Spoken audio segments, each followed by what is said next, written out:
Hey everybody, Resident Loser Jeremy here. As mixers and producers and people who work in music in general, we have to ride that line between being a creative individual that got us into music and got us to where we are now, and working on music to keep money coming in, to keep food on the table, to keep the lights on. And riding that balance can be hard. Let's talk about it.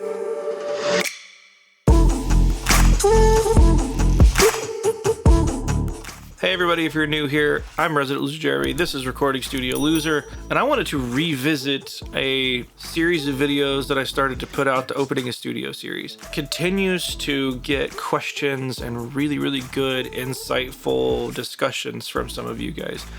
Whether it's on comments or the videos, or you're filling out the contact form on the website, which there's a link in the description if you have questions or you want to work with me in the future. But this has led to some interesting discussions with people, and I wanted to kind of touch on that. And one of the main questions that I continue to get from people in some form or another is, how do I know what kind of music to work on? And if I'm being completely honest with you, that question took me kind of off guard. I didn't really know how to respond because I didn't really see that concern in myself. Let me back up. There's a lot on YouTube where people will say, and even in the comments of some of my other videos, if you go hunting for them, pro tip, you don't have to look that far, where people will say to be successful in a recording situation, you have to niche down to be the best at that niche.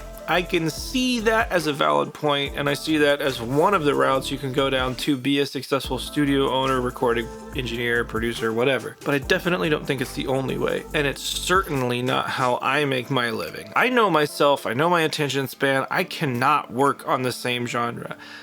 If I was just working on music that I tend to listen to a lot, that would either be experimental music in the vein of like Snarky Puppy, or extreme metal, gent, periphery, gem, animals as leaders, stuff like that, sparkled in with a little Minus the Bears, Circus Survive, all these little fun things. But truth be told, those types of music, and actually Snarky Puppy, I've never worked on anything like Snarky Puppy, that would be awesome though. But any of those other kinds of music, I work on them, but it's not a vast majority of what I do. I know myself, I would get so bored.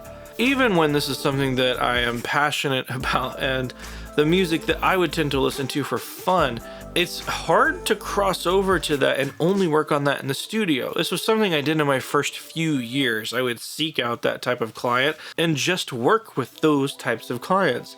It was kind of successful. It worked to get my start, but I quickly found out that just putting all your eggs in one genre basket, what does genre basket look like? Putting all of your stuff into that one area posed a pretty big risk. My location, for example, was a hub for metal music, and there were fantastic metal bands coming out of this small town for a long time. And there's great metal bands who are huge coming out of this area, but the market kind of changed. There aren't so many metal bands around. Those big ones are still out there and working.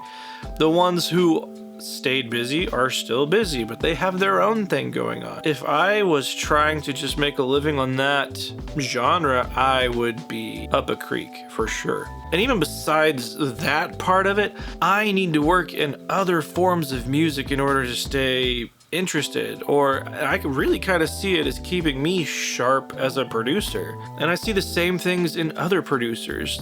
They're not taking only one type of gig. Sure, they may have like a large swath of kinds of music that they're talented in, and they're gonna stay away from the fringes only because they know that's not a product that they would deliver well, especially when it has their name on it. And I'm the same way. There are certain projects that I just won't take because it is such a hyper-focused thing. I'm probably not the right guy for that, but I'll take a jazz record, I'll take a country record, I'll take a vocal a cappella record, I'll take the occasional metal record, heavy rock, country, acoustic, folk, absolutely. Choral, orchestral, absolutely, bring it on.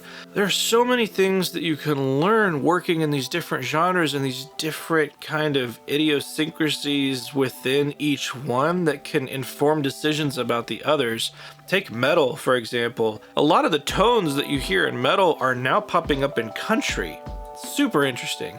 A lot of the tones you heard in pop a couple years ago are all over worship records now. Genre bending is a thing. People pull from different areas of music that they like, and it's rare that even a listener will listen to one kind of music. There are those kinds of people out there. I'm not one of them, so it's hard for me to relate to that. And if you are, I'd be interested to hear your thoughts on this. But when it comes to owning a studio, getting back to this, can you be a success if you niche down so hard into one genre and become the best? Absolutely. I think that's a really good way to do it, although that's a very, very difficult way to do it. But there are those producers out there who are known for one particular genre. And if you're doing it right, why fix what's broke, right? But I think for the vast majority of us, they're kind of the exception to the rule. And for like the working music professional, we have to be willing to look at these other options and attack them from all sides. If work is sparse and somebody comes through the door with a country record,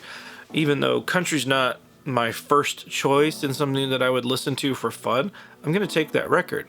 Same with pop. Part of it is something that you have to just kind of, I don't know if it has to be part of you. I don't know if you have to learn it, but you have to be able to find aspects in music that you can learn from, that you can respect, that you can find the value in, even if it's not something you're listening to for fun. Obviously, we've all seen those people who will bash on certain artists because they're big and there's seemingly no value to what they provide to the industry. You could probably pretty easily think of those bands that people just pick on to pick on, right? And there may be validity to that, but there's also something to be said, like they wouldn't be as popular as they are if people weren't listening. So what are they listening to? You don't like that band? That's fine. Can you get over them? Is it the vocals that annoy you? Is it the personality that annoys you? Music is so emotional that we can connect with it on different levels than just what we're hearing. What's it making you feel? Do you not like that feeling? Is it reminding you of something and you don't like that thought of what it's reminding you of? Get past that. So you can analyze the music. You can analyze the tones. Nickelback is one that gets picked on a lot. And I get it, I don't really listen to Nickelback for fun, but holy cow, if you listen to a Nickelback record, those guitar tones are insane. Those kick drums are crazy. Same with Taylor Swift. Picked on so much, but 1989 is a masterpiece. I've said this in multiple videos. People are going to think I'm a Taylor Swift fanboy. I'm probably okay with that. There are worse things you could be a fanboy of, I suppose. But being able to listen to these and process them in a musical way, pulling apart what makes them cool, what makes listeners attach onto it, what keeps audiences engaged, and applying that to what you're working on at the time will make you a very desirable producer, because then you're able to see value in anyone's music who walks through your door. You're able to find genuine interest in whatever comes through your door, and that's huge. That connection with your client is what keeps you working, and working is very important when you own a studio, whether it's home or commercial, whatever. Can you make a career if you niche down really, really hard and just do one thing perfect? Totally. I don't mean to bash that at all. That's one way in. For the rest of us, if you want to take on a jazz record and you think you could do a good job, do it. If you want to take on this record over here and you think you could do a good job, go for it. There's definitely something that can be said about how far a genuine interest and curiosity in music can carry you in a job like this. And the things that you can learn and find and apply to other genres of music get really, really fun once you learn the fundamentals about the building blocks of what these all are. And I'm still figuring it out. And the beauty of it all is music's constantly changing. So this is just going to keep happening. So then what do? You keep your ears open. You keep listening to music. You try to stay up on what's popular now. It's definitely fashionable to not like what's popular, but in our positions, we kind of have to put those feelers out there. Anyway, guys, this is something that had just been coming up in my conversations with others, and I wanted to sit down and talk about it because it seems like this is a big hindrance in even going down this road. So anyway, guys, for whatever it's worth, if you're opening a studio and you're working on genres, you get to pick what you work on. You don't need to follow rules. You don't need to stay in your lane. That's the fun part about music. After all, music's supposed to be fun, right?